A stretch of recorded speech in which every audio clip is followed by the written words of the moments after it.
Hey y'all, it's Michael and it's Vlogmas Day 10, and today I thought I would do another book tag.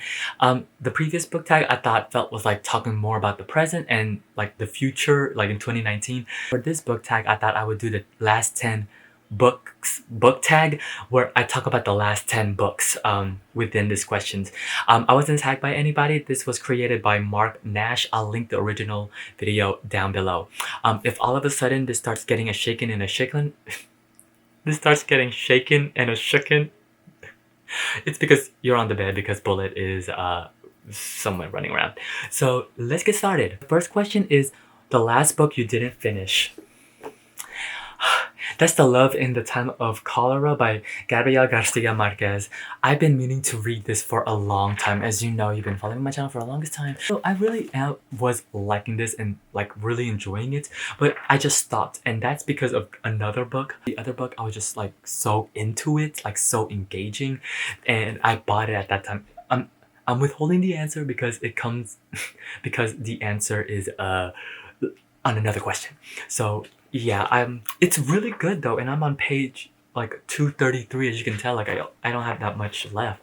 I just never like I just haven't picked it up in a really long time, so I think it's time to just put it to rest.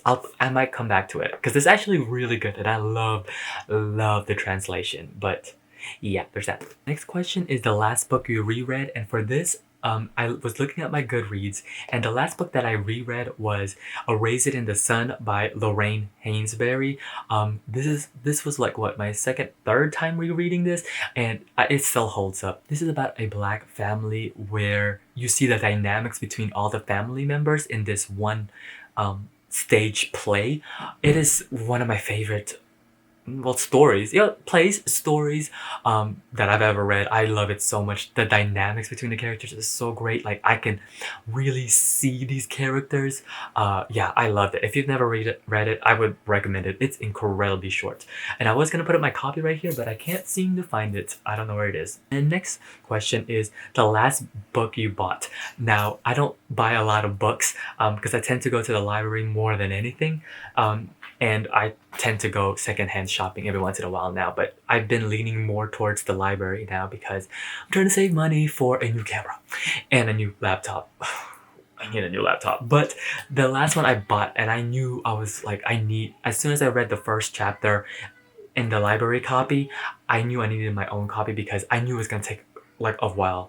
And if you hear a little kid's voice, it's my niece. She's right there singing. I don't know, but yeah, and I had a credit with Verizon for Amazon, and so the last book I bought is The New Negro: The Life of Alan Locke by Jeffrey C. Stewart. You've seen this pop up so many times on my channel already, and I don't need to talk about it that much, but I am loving this. I'm almost done, as you can tell.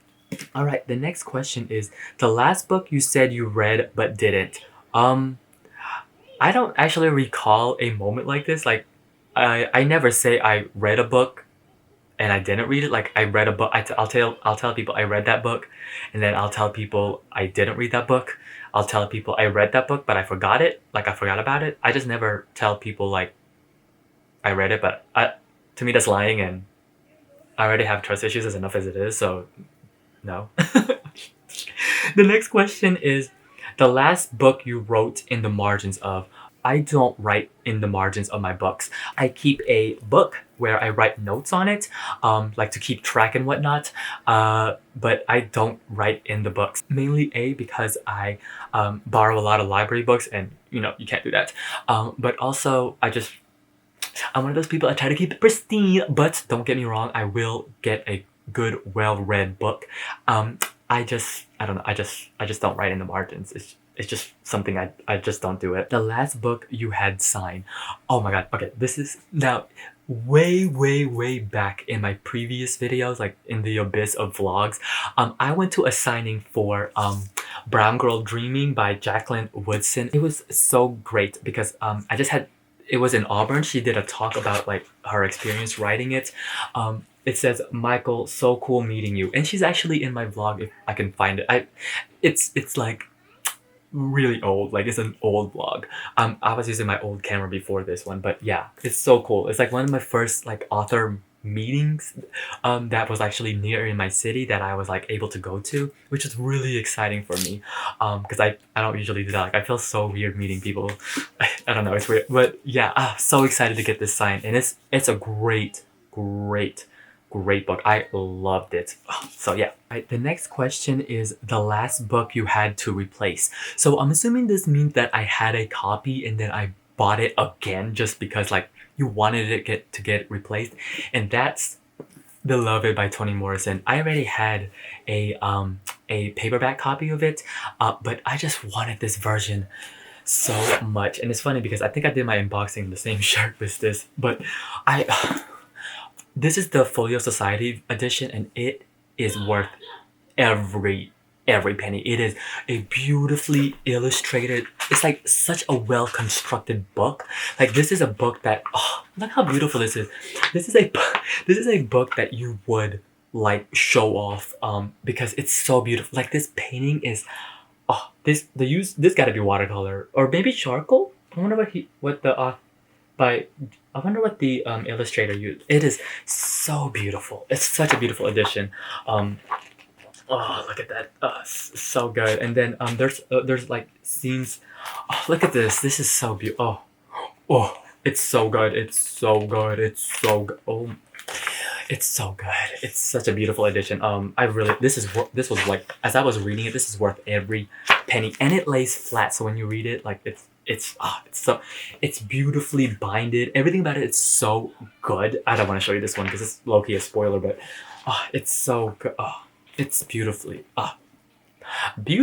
And I was like, you know what? I already got a paperback copy of it, but this is nice. This is nice. The next question is the last book you had an argument over. I don't really have like an argument over, I guess you could say. I don't know. I never got like in a shouting or like what I would consider an argument. Maybe like more disagreements than anything. But I can't recall where it's like an argument. Like I can't recall like where it's an argument where like we're shouting and like being just mean to each other. I can't recall at that moment. Maybe something happened in my book club one time where I disagree with people, but I'm never like mean to the person or I don't try to bring people down because I actually know that people have different reading tastes and I know that people will disagree. So I've been experiencing that all my life. Like I know people always tend to either disagree with me or not in the same boat, but it's fine with me. So yeah. And the last question is the last book you couldn't get hold of. That book by Marlon James, the new one, as you saw in that previous tag. Can't get an arc of it. I feel like I could always get a hold of a book. It's just like maybe more of the rare editions that I like. If I ever wanted one or something, like the first edition signed by the author or something like that. That one by Marlon James, as I previously talked about. Yeah, I couldn't get a hold of that one. I wasn't on the list. But it's fine. It's fine. I'm gonna read it and buy it though. So yeah, if you did this a book tag, let me know. I would love to see your video. I know I always say that, but I genuinely always watch these type of like you'd be surprised how many booktube I watch. So yes, until then I'll see you guys until next time. Bye.